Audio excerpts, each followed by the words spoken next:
மூட்டைப்பூச்சியை கொல்லக்கூடிய அரிய வகை மிஷின் தான் இது. காமெடிக்கு சொல்லல, உண்மையிலே இது ஒருத்தான சூப்பரான ப்ராடக்ட். எல்லார் வீட்லயும் அவசியம் இருக்கக்கூடிய ப்ராடக்ட். கரண்ட் எல்லாம் போச்சுன்னு வச்சுக்கோங்களேன், இந்த ஒரு லைட் உங்க வீட்டில் இருந்தால் எப்பயுமே பிரகாசமா இருக்கும். இது பிலிப்ஸோட 10 வாட்ஸ் இன்வெர்டர் பல்பு டி ஷேப்ல பார்த்தீங்கன்னா இருக்கும். ஆல்ரெடி நான் நிறைய வீடியோ போட்டிருக்கேன்.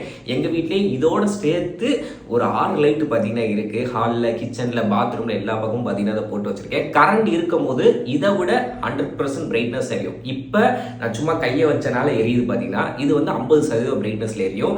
4 மணி நேரம் பேட்டரி பேக்கப் கொடுக்கும். அது மட்டும் இல்லாம இதை மேல கீழே அட்ஜஸ்ட் பண்ணிக்க முடியும். 360 டிகிரி நம்மளால ரொட்டேட்டும் பண்ணிக்க முடியும். இந்த மாதிரி ஸோ ஈஸியா உங்க நார்மல் பிளக் ஹோல்டர்லேயே பார்த்தீங்கன்னா மாட்டிக்கலாம். கரண்ட் போச்சு அப்படின்னா நீங்க ஜஸ்ட் இந்த சுவிட்சை போட்டா மட்டும் போதும். உங்களுக்கு ஒரு மினிமம் 50% பிரைட்னஸ் லெவல்ல 4 மணி நேரம்ன்றது கம்பெனி தரப்புல சொல்றாங்க. ஆனா சாலிடா ஒரு 3.5 மணி நேரம் 3 மணி நேரம் பார்த்தீங்கன்னா ஒர்க் ஆகும். ஸோ தாராளமாக வாங்க. இந்த ப்ராடக்ட் உங்களுக்கு வேணும்னு நினைச்சீங்கன்னா யூடியூப்ல பாக்குறவங்க வியூ ப்ராடக்ட்டை கிளிக் பண்ணி பை பண்ணிக்கோங்க. இன்ஸ்டாகிராம்ல பாக்குறவங்க நம்ம பேஜை ஃபாலோ பண்ணிட்டு கமெண்ட்ல லிங்க்னு டைப் பண்ணுங்க. நானே உங்களுக்கு பை லிங்கை சென்ட் பண்றேன்.